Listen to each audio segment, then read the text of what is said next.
First at 4, breaking news as we're learning about the death of a 10-year-old boy. Several juveniles have been brought to the Warren Police Department. We're going to go there live in a moment. Perhaps you've had questions about whether mosquitoes could spread COVID-19. A lot of people have. The early answer was no. Now, Dr. Frank Lee George looks at how far researchers went to prove that that is the right answer. Ben? Devin, we've got a couple thunderstorms on Storm Tracker 4. The question is, how many more are we looking at, and how strong will they be in this very humid afternoon? Answers coming up right now. First at 4. Local 4 News starts now with a breaking news alert. First at 4, we're going to start with that shooting death of a 10-year-old boy. Warren police got the call just after 1 p.m. this afternoon. They found a lot of kids on the scene. They were brought to the police department, and now investigators have a lot of questions. Let's get to Victor Williams, who's working this story. Victor, what do we know so far? Well, Devin, at this point, there's no telling if this shooting was accidental or intentional, but we do know, as you guys have just revealed, that that 10-year-old is now dead after being shot in the chest at an apartment complex, Warren Manor, over on DeQuinder. And unfortunately, as you guys know, with all of this happening, this is just really bad for the parents and everyone really involved. We're not sure of the circumstances surrounding the shooting, but we're told by Warren Police Commissioner Bill Dwyer that 8 people consisting of 7 juveniles were taken into the station for questioning after they refused to cooperate with authorities who were there at the scene. But a man who claims to live across the hall, he says he saw the aftermath of that single shot being fired, but from the viewpoint of his peephole. I heard a gunshot, so I get up and I run to the door and I look out the peephole. All you see is just little children under the age like 5 and then up to like 17, and they just screaming, hollering. No supervision in there. It was like at least 10 to 12 children in there by themselves. Now, at this point, there's no telling where the parents are, but we're told that there was a 17-year-old in that apartment at the time of the shooting, but they were not in any type of supervisional role whatsoever, and we are in the very early stages of this investigation. We'll hear more from that neighbor coming up right at 5. Reporting live in Warren, Victor Williams, Local 4. Well, a lot to sort out there. All right, Victor, we will see you about an hour from now. All right, other news this afternoon. The man charged in a deadly shooting at a Detroit Coney Island faced a judge today. 25-year-old Mickey Douglas is charged with 3 counts of first-degree murder. Surveillance video captured Sunday night shooting at A. Eagles Coney Island on the city's west side. 3 men were killed, another wounded.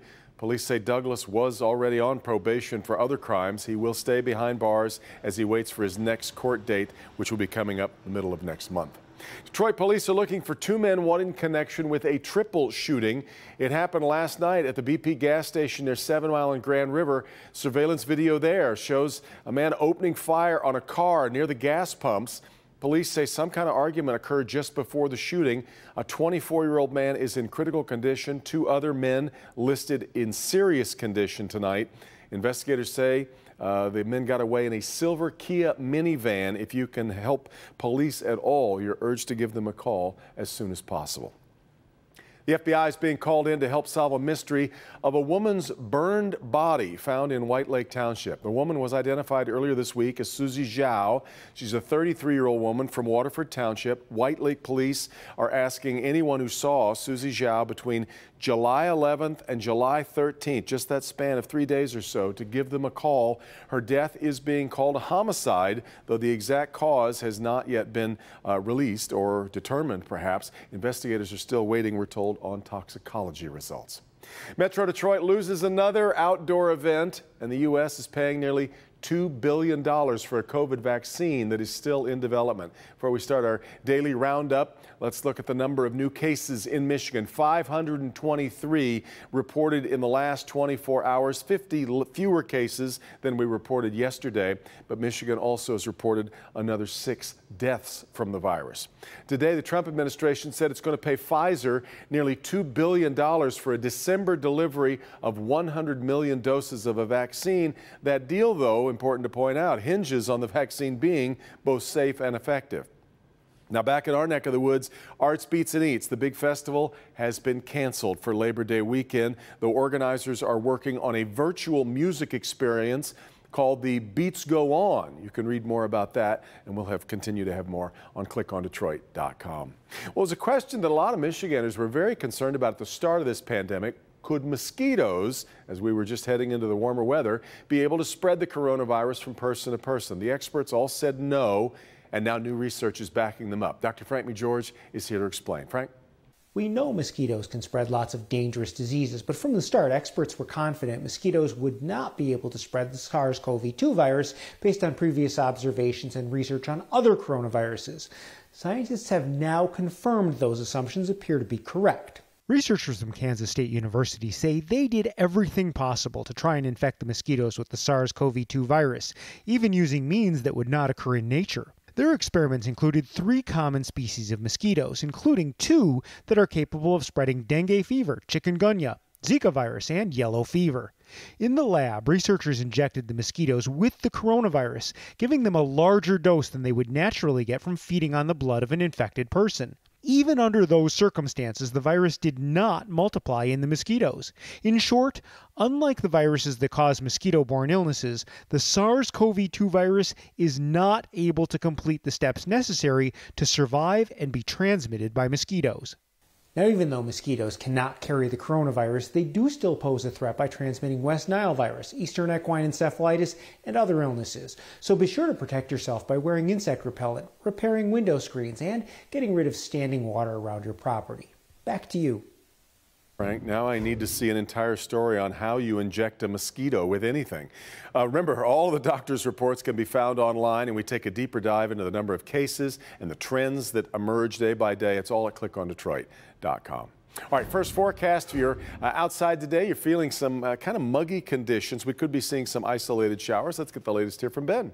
Yeah, Devin, you're right. We saw those showers around, and that humidity is more than noticeable out there into the tropical levels in a lot of cases. But let's go to Storm Tracker 4.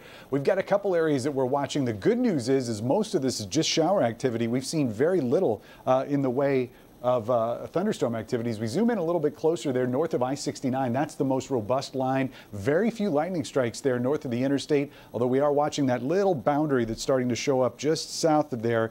So that may start to fire off a few showers later on. Also, northern parts of Sanilac County, we're seeing some activity as well. The good news is we have been dropped out of the marginal risk for severe weather. That should all stay to the east of us, but still could see some strong wind gust, at least within 1 or 2 of these storms. So we'll monitor that through at least 7 p.m. Anything after that looks like showers. We'll talk more about the timing and the hotter stuff coming for the weekend in just a few minutes. Devin? All right, Ben, we'll get right back to you. School districts throughout Metro Detroit are scrambling, planning, trying to weigh all their options for the new school year, of course. During the current pandemic, there are so many questions and, as yet, not near enough answers to keep up. Paula Tutman joins us with the story of 2 downriver districts that are taking very different paths here, Paula. Yeah, Devin, and we're going to see this a lot, actually, and we're going to see it more as districts have a deadline. August 15th, they've got to get their plans in. I think what's really interesting, though, is to see how close these 2 particular districts are in terms of geography, but not in terms of what they think is safe. It is a tale of 2 districts 11 miles apart, with 2 very different back-to-school plans. In letters sent out to parents yesterday, both the Trenton Public Schools with more than 2,500 students and Melvindale North Allen Park Schools with about 3,100 students have told parents what their plans are. Trenton has decided that it will have in-person learning with what it calls a rigorous virtual option. Interim Superintendent Douglas Menser writing to parents that the district is optimistic, passionate, and committed to the return to face-to-face, in-person instruction in September. We felt it was important to get the letter out, get people thinking. I don't think we can wait 2 or 3 weeks down the line and say, oh, we're thinking about this is where we're at today. It could change. It could change in a week. It could change in a day. For parent Kendra Coleman, a mother of 2, who has struggled with a remote learning piece this spring. Can you guys say hi? Hi. I'm making Mario. There's both relief and worry. Understanding like the safety of the teachers and the families and the principals, that obviously takes priority along with the kids.